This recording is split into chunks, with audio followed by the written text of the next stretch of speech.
Selamat datang di channel saya. Di video kali ini, saya akan membahas tentang IPO perusahaan PT Raharja Energi Cepu Tbk atau bisa disingkat dengan kode emiten yaitu RATU, yaitu pengolahan investasi di sektor minyak dan gas bumi.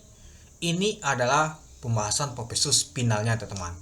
Di video sebelumnya saya sudah bahas tentang nama itu Propesus awalnya. Nah, di video kali ini saya akan bahas nama itu untuk Propesus finalnya. Oke, teman-teman, langsung saja untuk lihat ringkasan perusahaan emiten ini. PT Raharja Energi Cepu Tbk sebelumnya dikenal sebagai PT Sebas Usaha Migas dan PT DSME NL Cepu adalah sebuah perusahaan terbatas yang didirikan berdasarkan hukum negara Republik Indonesia. Perusahaan ini berdiri pada tanggal 16 Oktober 2006. Sebagaimana tercatat dalam akta pendirian nomor 07 yang dibuat di hadapan Notaris Indah Setyaningsih SH. Akta ini telah disahkan oleh Menteri Hukum dan Hak Asasi Manusia Republik Indonesia pada tahun 2007 serta didaftarkan dalam daftar perusahaan dan diumumkan dalam berita negara.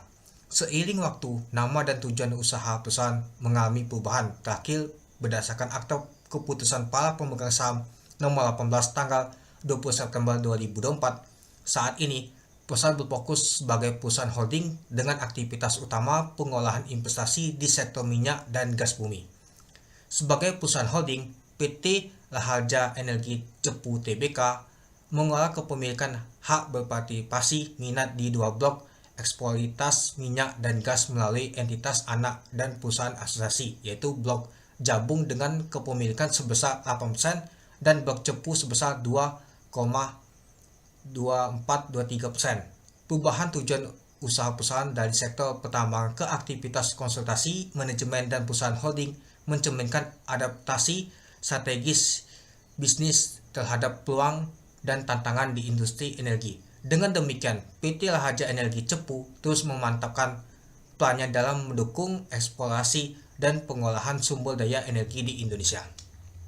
Untuk alamat emiten yaitu Office Park Tamrin Residensi A01-05 Jalan Tamrin Baulepat Kebun Melati Kecamatan Tanah Abang Jakarta Pusat DKI Jakarta Indonesia 10230. Untuk situs perusahaan emiten yaitu http://rek.co.id. Nah, itu dia teman-teman untuk ringkasan perusahaan emiten ini yaitu RATU. Oke, ini dia teman-teman. Nah, ini adalah situs perusahaan dan ini juga teman-teman yaitu minyak dan gas teman-temannya. Nah, ini dia. Mungkin kita sudah tahu teman-temannya, mungkin beberapa kali kita lihat untuk perusahaan seperti ini yang betah mau melakukan IPO teman-teman. Nah, ini adalah anak usahanya aja itu. Nah, kita masuk ke informasi perusahaan IPO. Jumlah saham ditawarkan adalah 543.10.800 lembar saham. Dari total saham dicatatkan yaitu 20%. Harga penawaran yaitu di finalnya yaitu di harga atas yaitu di 1.150. Dana dipoles sekitar 624 miliar. Nah, artinya kalau dia ambil di harga atas ya pastinya dana dipoles nanti di atas juga dia teman-teman. Untuk penawaran awal yaitu di tanggal 17 Desember sampai di tanggal 23 Desember tahun 2024. Untuk penawaran umum yaitu hal ini ya teman-temannya di tanggal 2 Januari sampai di tanggal 6 Januari tahun 2025. Untuk pencatatannya yaitu di tanggal 6 Januari tahun 2025. Untuk pencatatan saham di Bursa Efek Indonesia di tanggal 8 Januari tahun 2025. Untuk underwriternya nggak ada perubahan sama sekali yaitu HP, Henan Putria Sekuritas dan juga AZ Suko Sekuritas masuk ke papan pengembangan atau utama. Nah, jadi kalau kita lihat sih nggak ada perubahan sama sekali ya teman-temannya. Malahan kalau kita lihat sih ini seperti laku banget. Kenapa? Dia ambil di harga atas yaitu di 1.150 itu. Oke, kita lanjut. Oke, kita masuk ke rencana penggunaan dana. Yang pertama, sekitar 157 miliar akan dipinjamkan kepada perusahaan anak yaitu PT Raharja Energi Tanjung Jabung (LTJ) yang selanjutnya akan digunakan untuk pemenuhan kewajiban pembayaran cash call dari PetroChina International Jabung Ltd. dalam rangka pengelolaan blok Jabung dengan jumlah sekitar 10 juta USD atau 159 miliar 420 juta. Sehingga masih terdapat kekurangan dana sekitar 2 miliar yang akan dilunasi dengan dana yang direncanakan bersumber dari kas internal perusahaan. Selanjutnya dalam hal dana tersebut telah dikembalikan kepada perusahaan akan digunakan oleh perusahaan untuk pengembangan usaha khususnya studi kelayakan pada blok-blok migas Blok migas adalah wilayah perizinan yang diberikan pemerintah untuk eksplorasi, pengembangan, dan produksi minyak dan gas bumi.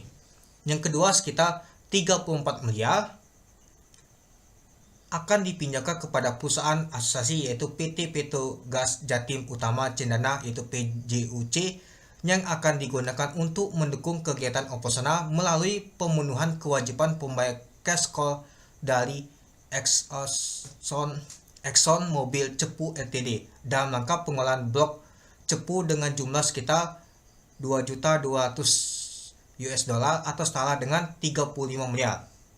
Sehingga masih terdapat kekurangan dana sekitar yaitu 102 juta yang akan dilunasi dengan dana yang direncanakan bersumber dari kas internal perusahaan. Selanjutnya dalam hal dana tersebut telah dikembalikan kepada perusahaan akan digunakan oleh perusahaan untuk pengembangan usaha khususnya studi kelayakan pada blok-blok migas. Blok migas adalah wilayah perizinan yang diberikan pemerintah untuk eksplorasi, pengembangan, dan produksi minyak dan gas bumi. Nah, jadi kalau kita lihat rencana penggunaan ini, yang pertama dan kedua itu untuk dipindahkan kepada perusahaan anaknya atau temannya itu.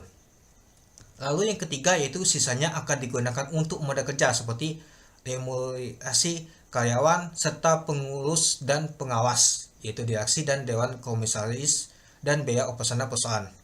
Nah, hasil penjualan saham divestasi yang ditawarkan oleh pemegang saham penjual sejumlah yaitu 352.957.000 saham biasa atas nama Raja dalam penahanan umum ini setelah dikurangi biaya emisi dan biaya lainnya dan dihitung secara proporsional dengan biaya emisi saham baru akan dibayarkan kepada pemegang saham penjual dan juga perusahaan tidak akan menerima hasil dari penjualan saham di investasi tersebut. Nah, untuk keterangan lebih lanjut teman-teman bisa baca di bab 2 untuk Pepesus awalnya itu rencana penggunaan dana ini itu. Oke, kita lanjut ke struktur pemodalan kepemilikan saham ya teman-temannya. Sebelum IPO nilai nominalnya itu 10 per saham. Nah, ini sebelum ada masyarakat ya teman-temannya. Lalu kita lanjut lagi ini ketika dia dibuatlah nama penawaran umum saham baru teman-teman. Nah, ini dia saham barunya. Nah, nanti dia ambil lagi di sini nanti teman-teman. Nah, kalau kita lihat sih lumayan juga nilai nominal 10 dijual lumayan juga. Oke, kita lanjut lagi ke sini dia teman-teman. Penahanan umum pemegang saham. Nah, dengan tujuannya seluruh saham divestasi dan saham baru dan penahanan umum perdana saham ini, maka struktur pemodalan dan susunan pemegang saham perusahaan sebelumnya dan setelah penahanan umum perdana saham secara formal akan menjadi sebagai berikut. Nah, dia PT Rukun Raja ini teman-temannya dijualnya ke sini saham divestasi teman-teman. Nanti kita masuk sini juga teman-teman itu. Jadi ya totalnya kalau kita lihat sih sekitar 20% kan. Nah, itu. Nah, kita lihat dulu saham divestasi itu apa saja. Nah, untuk terkait pemegang saham divestasi ini dia keterangan singkat teman-temannya, alamat dan hubungan perusahaan Raja. Nah, ini dia teman-temannya. Terus juga jenis dan jumlah persentase dalam investasi Raja sekitar ini teman-temannya tadi ya. Terus juga jumlah dan persentase saham sebelum penahanan umum tadi sudah kita lihat teman-temannya. Lalu pembagian biaya emisi penahanan umum perdana saham itu. Jadi kalau kita lihat sih yang dibagikan saham baru itu gak tahu banyak teman-teman. Malah saham investasi yang lumayan teman-temannya itu. Oke. Jadi kalau saya pikir-pikir nantilah saya cari tahu lagi ya teman-temannya untuk nama tuh saham baru. Ya, jadinya kalau saham investasi untuk ini artinya sangat sedikit mungkin. Nah, nanti kita cari lagi teman-teman, nanti saya cari informasi lagi untuk nama tuh saham divestasi ini nanti ya teman-teman yang diambil dari Raja ini. Nah, tapi kita lihat dulu nama tuh untuk Pepesusnya ini teman-teman itu. Mungkin teman-teman bisa baca lagi untuk Pepesusnya itu. Ya, kalau kita sih ya ini adalah nama tuh keterangan untuk pemegang saham yang diinvestasikan ya si Raja ini. Nah, tetap ditawarkan ke nama itu penahanan umum teman-teman itu. Oke, kita lanjut lagi ke tentuan untuk mengenai pihak yang dilarang untuk mengalihkan sebagian atau seluruh kepemilikan atas saham ini teman. Sesuai dengan pasal 2 Peraturan OJK nomor 25 tahun 2017, setiap pihak yang memperoleh saham dari perusahaan dengan harga di bawah harga penawaran dalam jangka waktu 6 bulan sebelum penyampaian pernyataan pendaftaran kepada OJK dilarang untuk mengalihkan sebagian atau seluruh kepemilikan saham perusahaan sampai dengan 8 bulan setelah pernyataan pendaftaran menjadi efektif itu. Nah, kalau kita lihat sih berdasarkan akte nomor 15/22 November tahun 2024 dibuat di hadapan ini teman-temannya. Nah, melalui PT Rukun Raharja Tbk Raja menyatakan bahwa saat ini si saudara Hub Solo merupakan pengendali perusahaan sebagaimana dimaksud dalam pasal 85 Peraturan OJK nomor 03 tahun 2001 tentang penyelenggaraan kegiatan di bidang pasar modal. Dalam surat pernyataan ini teman-temannya kalau kita jadi tidak melepaskan pengendalian atas perusahaan setidaknya selama 12 bulan setelah pernyataan pendaftaran penahan umum perdana saham menjadi efektif teman-teman itu. Nah, kemudian guna untuk memenuhi permintaan BI, saudara Hub Solo selaku UBO-nya menyatakan tidak akan melakukan perubahan pengendalian atas perusahaan selama 3 tahun sejak tanggal pencatatan perdana saham di BI nanti. Nah, jadi kalau kita lihat dalam waktu 3 tahun teman-teman itu. Ya, kita nggak tahu juga ya teman-teman itu. Kalau kita lihat menyatakan dia itu. Oke, kita lanjut lagi, ini nggak ada lockup ya teman-temannya. Oke. Nah, ini dia teman-teman untuk struktur kepemilikan saham, kelompok usaha perusahaan. Nah, ini dia teman-teman. Hub Solo ini dia teman-teman. Nah, ini nggak jelas saya ambil dari profesor saja, nggak jelas banget ini teman-teman. Ya, ini dia PT Rukun Raharja Tbk. Nah, ini dia yang melakukan IPO, ini juga anak usahanya, ini juga anak usahanya tadi teman-temannya yang dipinjamkan untuk dananya tadi itu. Ini juga ada anak usahanya juga teman-temannya itu. Ya, kalau kita lihat ini anak usaha ini lumayan juga teman-temannya punya induknya. Nah, ini kan aja, ini dia teman-teman susunannya di atas. Ini juga di sini ada itu. Oke, kita lanjut lagi teman-temannya. Nah, kita lihat untuk 8 posisi keuangannya dalam bentuk dolar Amerika Serikat. Ini saya buat aja 16.000 ya teman-temannya pada saat kurs saat ini teman-teman. Untuk aset lancarnya kita lihat dulu dalam bentuk ini aja teman-temannya, dalam bentuk ribuan aja ya. Kalau kita lihat tahun 2001 itu sekitar 2 jutaan ya. Nah, kalau kita lihat di tahun 2001 ke tahun 2022 untuk aset lancarnya mengalami peningkatan. Di tahun 2023 meningkatnya itu sangat drastis banget. Di tahun 2024 sedikit menurun dia teman-teman untuk aset lancarnya. Untuk aset tidak lancar yaitu di tahun 2021 ke tahun 2022 yaitu mengalami sedikit menurun. Untuk di tahun 2023 meningkatnya itu sangat drastis. Di tahun 2024 meningkat lagi sangat drastis banget. Jadi kalau kita lihat dari untuk jumlah asetnya dari tahun ke tahun mengalami peningkatan, tapi di tahun 2023 lumayan meningkat sangat drastis. Nah, di tahun 2024 ini yang sedikit mengalami penurunan untuk jumlah asetnya. Untuk total hutangnya kita lihat dulu dari tahun 2001 ke tahun 2022 mengalami penurunan, di tahun 2023 meningkat, di tahun 2024 meningkat lagi dia. Untuk jangka panjangnya di tahun 2001 ke tahun 2022 meningkat, di tahun 2023 meningkat lagi, di tahun 2024 ternyata mengalami penurunan untuk utangnya. Jadi untuk total utangnya teman-temannya dari tahun ke tahun dia mengalami peningkatan, tapi di tahun 2024 aja dia sedikit mengalami penurunan.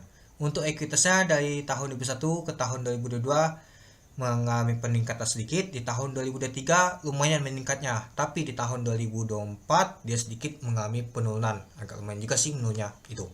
Oke, kita lanjut lagi ke laporan laba rugi penghasilan komprehensif lainnya. Nah, untuk pendapatan usahanya ini di tahun 2021 gak kelihatan sama di tahun 2022 teman-teman. Jadi kita ambil saja untuk laba periode berjalannya saja teman-temannya itu.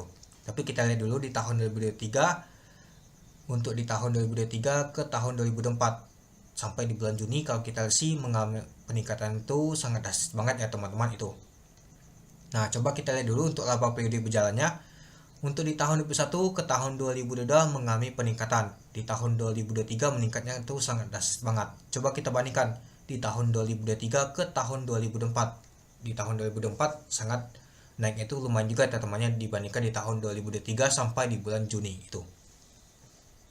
Oke, kita lanjut lagi. Nah, kalau kita lihat untuk pendapatan bersihnya ya naik 1% semua nih teman-teman. Tapi di tahun 2024 naiknya itu 140%. Untuk jumlah laba bersihnya ya kalau kita tahun 2001 aja 706%, di tahun 2022 188%, di tahun 2023 293%, di tahun 2023 sama di tahun 2024 sampai di bulan Juni kalau kita agak sedikit menurun ya teman-teman, hanya 20,53% itu. Nah, jadi kalau kita untuk laba bersihnya dari tahun ke tahun mengalami peningkatan, sama juga untuk pendapatan bersihnya itu. Oke. Kita lanjut ke kebijakan dividen teman-teman. Sampai saat Populsus ini diterbitkan setelah penahanan umum perdana saham ini mulai tahun buku 30 Juni tahun 2024 dan seterusnya. Manajemen perusahaan bermaksud membayarkan dividen tunai kepada pemegang saham perusahaan dalam jumlah sebanyak-banyaknya 60% atas laba bersih tahun berjalan perusahaan ini.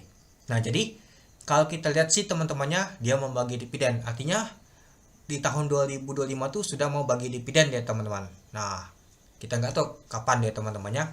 Dia ambilnya sejak di sini teman-teman. Nah, jadi kita tahu, wah, artinya di tahun 2025 ini mau bagi dividen. Kalau dia ngambil bukunya di tahun 2024 ya teman-teman. Itu. Ya, sebanyaknya 60%. Nah, nanti kita lihat untuk nama tuh rapat umum pemegang saham nanti itu. Untuk keterangan lebih lengkapnya teman-teman bisa baca di bab 10 untuk Populsus ini itu. Nah, kita masuk ke penjamin emisi efek. Nah, ini yang perlu diperhatikan ya teman-teman. Kita lihat barangnya itu dibagi ke siapa saja, yang paling banyak siapa saja yang pegangnya. Nah, kalau kita lihat sih yang paling banyak yang pegang itu yaitu PT Hinan Putria Sekuritas, yaitu HP. Nah, kalau kita lihat sih HP pegang 85% teman-teman. Lalu PT Sukro Sekuritas AZ yaitu 15%. Nah, artinya kalau kita lihat sih yang pegang untuk bank paling banyak itu adalah HP, yang cukup menarik banget teman-teman. Itu ya, kita baru saja ikutin nama atau IPO DAAS. Kita tahu sendiri gimana DAAS ya teman-temannya, sempat 7 kali ala dia teman-teman. Yang ke 7 kali itu nggak ala sih, tapi dia tuh sedikit lagi, satu titik lagi ala dia. Itu apakah akan sama? Nanti kita lihat teman-teman itu. Oke, kita lanjut lagi ke penentuan harga penawaran pada dasar untuk pasal ini tadi teman-teman. Nah, jadi kalau kita lihat tadi teman-temannya, nah dia tuh harga kisaran itu di 900 sampai di 1150. Nah, mungkin banyak sekali yang tembak di 1150, jadi kebentuklah di harga atas dia teman-teman. Itu dia. Ya, harga ini kan ditentukan oleh nama tuh ketika nama tuh penahan awal tadi teman-teman. Semakin banyak yang tembak di 1150, maka dia akan kebentuk di harga 1150 dia teman-teman. Itu dia. Oke. Kita lanjut lihat kondisi juga ya teman-temannya. Nah, mungkin untuk mempertimbangkan juga dia lihat nama tuh EPS, POL juga dan juga PBP dia teman-teman. Nah, jadi kalau kita lihat sih untuk PBP-nya kalau di Populsusnya teman-temannya, saham beredarnya sebelum penahanan umumnya itu di 2,5 miliar, untuk harga penawarnya yaitu di 1150, dan juga untuk labanya teman-temannya. Nah, untuk nama tuh yang distribusi kepada entitas induk yaitu 121 miliar, lalu untuk jumlah ekuitasnya 342 miliar, untuk laba per sahamnya untuk periode berjalannya yaitu 47,62 rupiah. Nah, ini kita lihat untuk per Juni tahun 2024 ya teman-temannya, ini gak jauh beda sih. Nah, lalu kalau kita untuk BP-nya itu 135,83. Nah, untuk PEL-nya yaitu 24,15, untuk PBP-nya itu 8,47. Nah, coba kalau kita lihat di tahun 2024 jika disetahunkan.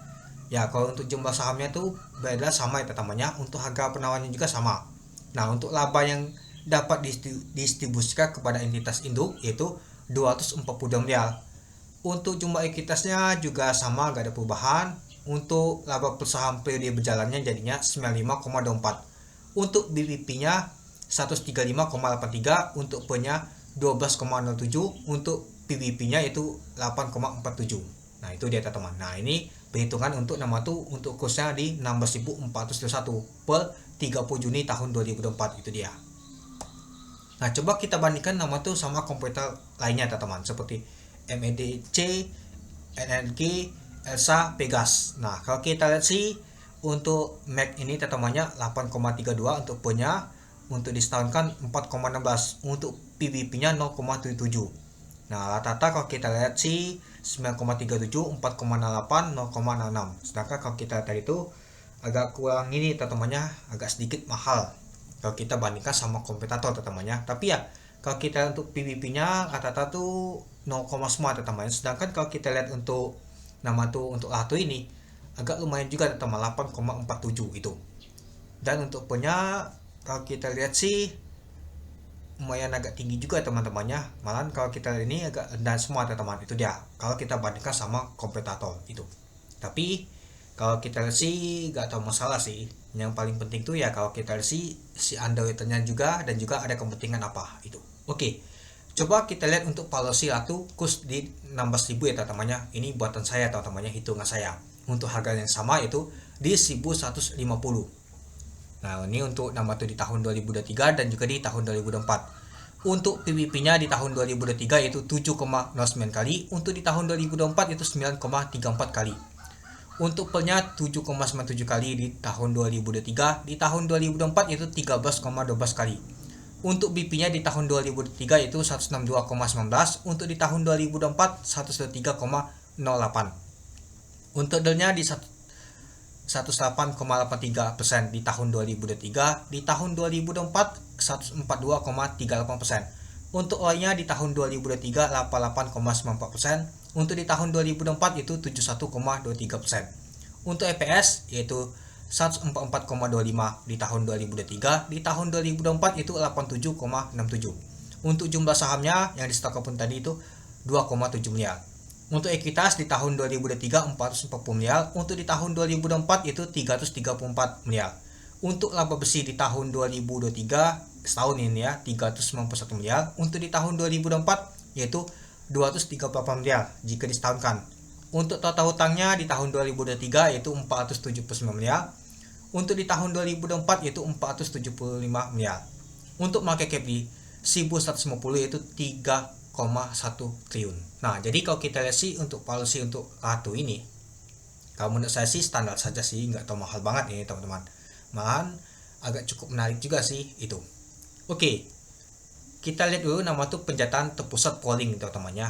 Nah, jadi kalau kita lihat tadi, ini pastinya masuk ke golongan ketiga karena nilai emisi itu lebih dari 500 miliar teman-temannya. Nah, jadi masuk ke golongan ketiga dia. Jadi untuk alokasi saham ke retail itu 7,5 miliar atau 50 miliar. Nah, jika terjadi oversubscribe nanti dia akan menambahkan lagi teman-teman. Misalkan penyesuaian oversubscribe itu 10 kali, maka diambil 10%. Atau masih lanjut ya, tanya oversubscribe lagi deh teman-teman. Bisa 25 kali, artinya 12,5%. Misalkan lanjut lagi, tahunnya lebih oversubscribe teman-teman, lebih dari 25 kali. Nanti diambil 17,5%. Nah, semakin banyak di oversubscribe ya teman-temannya, maka untuk nama tuh polling itu semakin besar juga teman-teman itu. Dan juga kita perlu perhatikan juga teman-teman, untuk jumlah lot itu nggak terlalu banyak, artinya pastinya akan penjataan itu nggak terlalu banyak, pastinya akan kecil teman-teman, itu dia.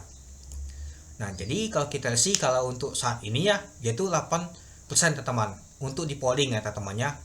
Nah, misalkan dia akan nama tuh oversubscribe nanti, dia akan ngambil di sini lagi ya teman-teman.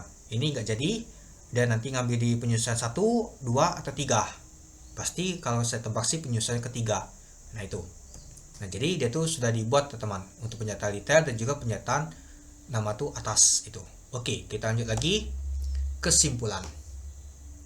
Yang pertama, kinerja perusahaan saham itu dari tahun mengalami peningkatan dari segi laba bersihnya. Yang kedua, tujuan penggunaan dana digunakan untuk dipinjamkan kepada anak usaha dan juga modal kerja. Yang ketiga, untuk underwriter dari IPO saham adalah HP dan juga AZ. Terakhir HP bawa DAAS baru banget teman-temannya, bisa 6 kali A, hampir mau 7 kali A, dan lanjut naik perlahan sampai 600% kenaikannya. Dan untuk AZ, untuk underwriternya, terakhir dia tuh bawa IPO saham, dan juga cyber, bisa naik berjilid juga multi bagel teman-teman. Oke, mari kita lihat dulu untuk terikutnya. Pertama sekali kita lihat dulu terikut untuk suku sekuritas yaitu AZ. Nah, kalau kita lihat sih di tahun 2018 2 kali A, di tahun 2020 hanya ditutup di zona hijau, di tahun 2021 minus, di tahun 2022 bervariasi. ADCP minus, GoTo 13%, ditutup di hijau, untuk Mola 2 kali A dia. Oke, coba kita lihat di tahun 2023. Nah, di tahun 2023 juga bervariasi. PGO kuning, HIL 6%, NNS 6%, MBMA 11%. Nah, sisanya A teman-teman. Awan 4 kali A, LAM 5 kali A, Cyber 2 kali A. Nah, yang terakhir itu adalah Cyber dan juga LAM yang bisa bawa lumayan menarik banget ya teman-teman itu. Oke, kita lanjut ke Henan Putria Sekuritas itu HP. Terakhir adalah DAAS. Sebelumnya DAAS itu adalah cuan teman-teman. Cuan bisa 6 kali A, DAAS bisa 6 kali A. Padahal kalau kita lihat DAAS kemarin itu mau 7 kali A teman-teman. Kenapa? Karena satu titik lagi dia mau A teman-teman. Tapi ya kalau kita lihat sih untuk 6 kali A ini dia nggak ada bongkar sama sekali teman-teman ya itu. Nah, sedangkan kalau A ke-7 kali itu ya banyak bongkaran ya teman-teman, itu dia. Dan juga masuk FCA kemarin itu. Nah, jadi kalau kita lihat untuk terikutnya untuk Latu ini nanti cukup menarik banget teman-teman, baik itu HP dan juga aset. Itu tidak pernah mengecewakan sama sekali itu. Yang keempat, IPO saham Latu policy itu tergolong sedikit standar dan agak masuk kategori mahal menurut saya kalau di harga untuk premium ini teman-teman. Dan anak usaha aja ini teman-teman. Ya, kita sudah tahu sih kalau untuk nama tuh Latu ini anak usahanya aja teman-teman itu. Nah, kita lihat saham aja naik terus dia teman-teman, sudah naik 100% ketika ada news anaknya usaha mau IPO yaitu Latu ini itu. Yang kelima, IPO saham Latu menurut saya menarik banget karena Androidnya saja yang punya cukup record bagus banget. Ya, seperti kita tadi, apalagi HP pegang 85% barangnya teman-teman. Ya, tak kira saja bisa naik 600%. Dan perlu diingat juga, penjataan bisa kecil banget teman-teman. Dan sedikit melihat untuk jumlah lotnya itu mirip seperti Daas dan juga AAD. Ya, kalau kita sih untuk jumlah lot itu kecil banget. Pastinya penjataannya nggak jauh beda seperti Daas dan juga AAD. Kalau banyak yang ikut itu. Yang keenam, IPO saham Latu akan barengan listing sama IPO Kasik dan juga YOI. Dan ada IPO Januari lainnya seperti HGI, CBDK, Obat, BLCC, dan juga DGWG itu. Yang ketujuh, IPO saham Latu lebih cocok mempakai momentum jangka pendek aja, YPC. Yang pasti bagel. Multi bagel ada bonus. Kemungkinan besar sih ini akan multi bagel teman-teman. Malahan kalau saya tebak sih bisa masuk ke FCA karena ada orang di belakangnya teman-teman. Nah, itu. Nah, silakan teman-teman cek sendiri siapa sih yang di belakangnya. Ya, mungkin kita sudah tahu ya teman-teman, tapi ada lagi itu. Oke, mungkin itu dulu ya teman-temannya untuk video saya tentang pembahasan untuk IPO saham Latu nih. Ya, yang pastinya saya akan ikut teman-teman. Nanti saya update juga mungkin di channel saya satu ya teman-temannya untuk maka pembelian untuk IPO saham Latu ini. Ya, ini adalah proses pindahnya. Kalau kita lihat sih nggak ada perubahan sama sekali. Jadi ini cukup menarik banget. Ya, yang perlu kita perhatikan tadi itu adalah untuk underwriternya yaitu HP pegang 85% barangnya teman-teman. Sisanya 15% adalah aset itu. Oke, sekian dulu video saya. Terima kasih menonton. Salam cuan.